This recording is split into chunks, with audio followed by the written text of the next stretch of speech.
Before you hit publish on your book, I want you to think about a couple of things. Your first book's probably your suckiest book. Sorry, but it probably is. The chances of your very first book being excellent and the best book ever and an award winner and a New York Times bestseller are slim to none because you're still learning. And I find it ironic that in the career of something creative that everybody thinks my first book is going to be my best book. And I'm not saying that to criticize you because I thought it too. I thought my first book was awesome. Everybody was going to love it. I sent it right out to publishers and got rejected over and over and over again because it was terrible. It broke all the rules. It didn't do anything that it was supposed to do. It was boring. It was lazily written. It was filled with telling, had no conflict. Worse, the character had 3 cats, and I talked about those 3 cats for like 5 pages, which no reader cares really about the character's cats for that many pages. It was awful, and it was rightly rejected, and I'm glad that it was. And as hard as it was to have 10 books rejected in 8 years, over and over and over and over again, it was the best thing that could have ever happened to me because I shouldn't have published any of them. And a lot of you are saying, well, my book's awesome, I'm going to publish it anyways. And maybe not. Because here's the thing. You often only have one chance. One chance with an agent, one chance with an editor, and one chance with a reader. If you disappoint them or you deliver a piece of crap, they will never try you again because the experience was bad. Why would they go back for more? So your chances of recapturing that reader or editor or agent are slim to zero. So you don't want to deliver a crappy experience because you may never get a second chance. First impressions, right? They matter a whole lot. So you need to deliver something of quality. If you don't, you can torch your career before it even gets started. Now, I don't want you to be paralyzed with fear and never publish anything because that's also not my goal. But I do want you to hold yourself to a good standard and try to write a really compelling book. Don't be a lazy writer. Don't just put something on the page and call it good enough and move on. Every writer that I know that is successful, that has made a 9-to-5 career out of this, including myself, spends a lot of time learning their craft, perfecting their craft, studying other books that do it really, really well, and then going back and trying to apply those lessons to their books. I wrote those 10 books in 8 years that got rejected everywhere, but then I went on after I figured out how to do this, and I've published 87 books in 24 countries. I've sold 8 million copies. I hit the New York Times list, the Wall Street Journal list, the USA Today list, all of the major bestseller lists, more than once for some of them. And I didn't do that by accident. I didn't just get lucky or have some rich uncle that bought 10,000 copies of my books. That's not how it happened. I busted my butt to learn how to write an excellent book so that the readers would not be disappointed and they would want to come back for more. That's how you build a career. That's how you make this into a full-time job. You can't do it by pumping out crappy book after crappy book after crappy book. It's not about volume, it's about quality. Quality is all about telling a powerful story, and a powerful story does not stem entirely from plot.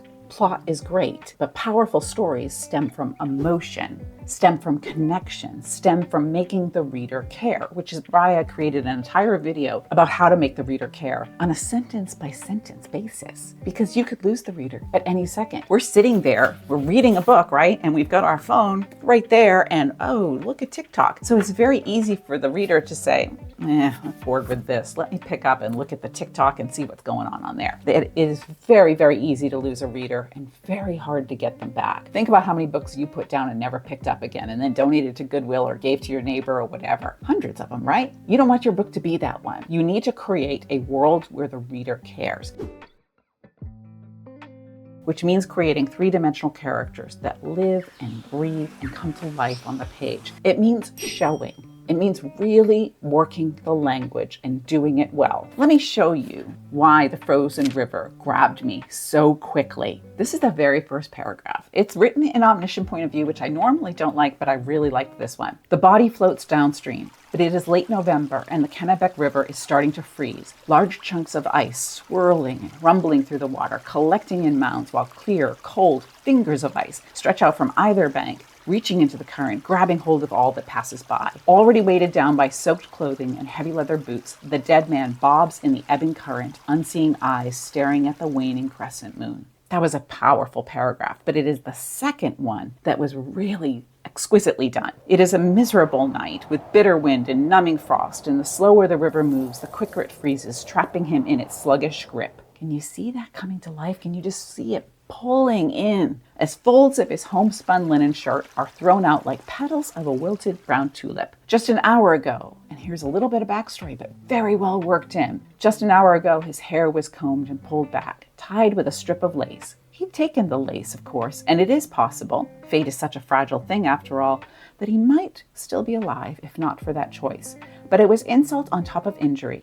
Wars have been fought over less. I was so intrigued when I read that. And this entire book was so intriguing and so powerfully done that it kept me turning the pages over and over and over again. I actually could not wait to go to bed at night so that I could start reading some more. And I was super sad when it came to an end and it was over. I picked up another book after that somebody recommended to me that was meh. And at the end of the day, after I read a couple pages from the meh book, I went back and reread pages of this one. That's how beautifully written it is. Now, is your first book going to be like this? Probably not. This isn't even her first book. But can you aspire to that?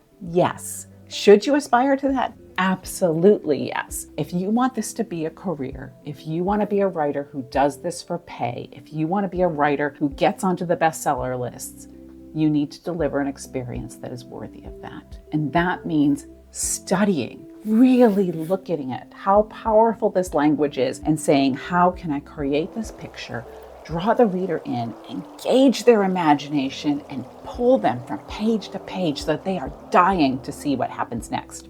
If you don't do that, you can lose your career before it even starts. You can box yourself into a situation that you don't want to be in, and you can watch your dream dissipate before it even gets off the ground. Writing is an art, but it's one that you can learn to do better every single time, which means you've got to strive to be a better writer every day. Stop trying to find the perfect word and just concentrate on making a powerful experience. Stop dithering over every single paragraph and get your story there so that you have something on the page to start working with. And most of all, stop looking for a shortcut and stop listening to people that tell you, oh, this crappy book is awesome, because it's not.